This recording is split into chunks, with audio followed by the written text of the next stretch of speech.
In the modern world, you may feel that you need all the gear. Top of the line, state of the art, machine crafted technology. How can you keep up if you don't have an iPhone, an Xbox One, PS5, PC, AirPods, and matching white Skull Candy headphones, a laptop, Nintendo Switch, MetaQuest 2, a 4K TV, 4 monitors, and American Truck Driving Simulator? I thought this way too. Well, the American Truck Driving Simulator would have been X-Plane 12 setup, but, I wanted the latest gear of everything. But it came to a point where I was overwhelmed by the things I had. Admittedly, it wasn't too much. I believe I had 3 pairs of headphones, 2 iPads, a laptop, Steam Deck, PC, HD TV, HP Reverb 2, a PS4, a PS5, and an Xbox One.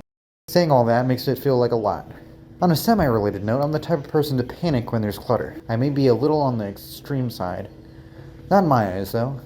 I have 3 thoughts when considering what is junk. Does or will this add value to my life? Can I make it smaller, more portable? And can it become a forever item? Let me quickly explain what a forever item is. A forever item is something that I can own that will hopefully last a lifetime, either mine or its own. For instance, I wouldn't expect an iPad to last my entire life. But, as a forever item, I would expect it to last several years to a decade. An item that I expect to last a lifetime would be like a bike. Back to those 3 questions. Does or will this add value to my life? Can I make it smaller / more portable? And can I make this become a forever item? I quickly determined that my Xbox and PS4 were not forever items. And I didn't even use them, so I gave them away. My 2 iPads were so old that they were practically useless, so I threw them out, replacing it with my current one I have. I'll explain why I chose this exact one in a second. At the time, I was currently, and still am to an extent, really into VR. I made sure my computer could run any VR game I wanted. I made several $100 upgrades to my PC just so it could handle it. I researched which headset was the best bang for my buck so I could have an excellent performance.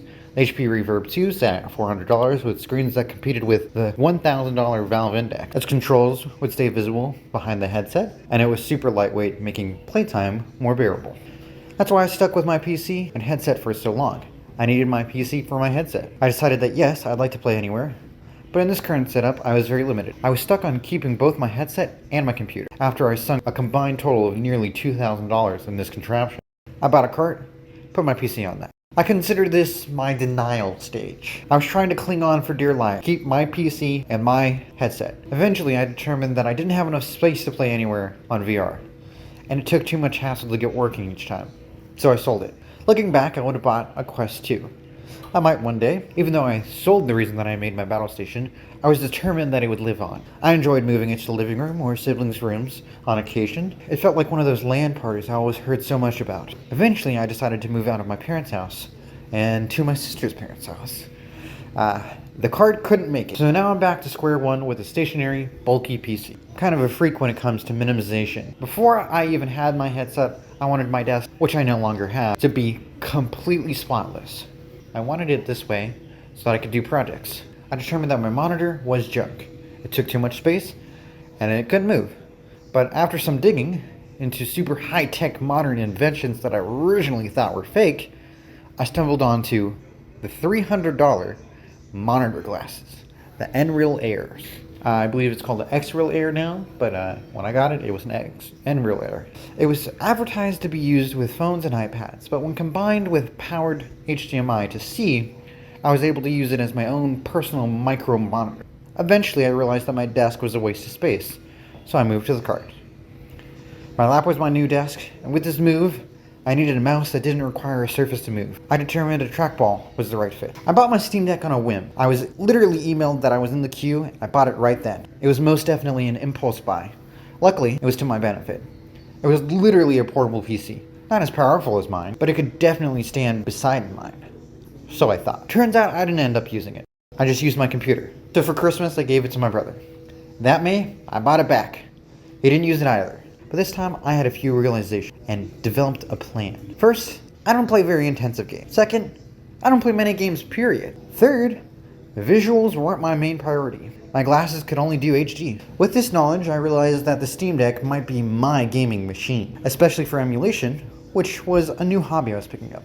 It'd be a great console, but I would still need a PC so I could do my work. I was looking to mini PC beasts for their size. I was getting really into it, but something nagged me. Portability. which is an astonishing issue for something so portable. But I specifically wanted something I could bring anywhere. My prime example was a cafe. Could I bring it there and set up without using any of their equipment? No. I needed a plug. I looked into a giant power bank that would be able to keep those mini PCs on their feet, but the main issue is that it was a giant power bank. Big and bulky was not what I wanted. One day, while looking at accessories for the Steam Deck on YouTube, I discovered something very interesting. Dual boot. I could run the SteamOS or Windows 10 operating system. This is an exciting new discovery. I could have my gaming console as my workstation. It even ran on its own battery. It was a modification to the system, but very well within the range of my know-how. With my Steam Deck as a PC, my glasses as a monitor, and my trackball mouse, I could do work and gaming as I needed. Admittedly, I don't currently have a keyboard to go with it. I guess that would be my 8th tech when I get it. 9 if I got another VR headset. The number doesn't really matter in my opinion. What matters is that I put intentionality into what I own, not only in my tech. I bought my iPad to take the load off my Steam Deck work-wise. I can edit videos in the same quality as my computer did, with the same features. I can draw and edit photos. I made this thumbnail on my iPad. I got an Apple Pen to go along with it so that I can draw using Procreate and 3D Sculpt using Nomad. I can make assets for videos. I also got a keyboard case that allows me to write like I had a laptop. I also got the iPad to watch movies and TV shows. The screen's big enough that 2 people can watch together. When combined with my glasses, I can watch on a big screen with privacy. With this, my collection was complete. Oh, I bought these earbuds off of Temu. $3.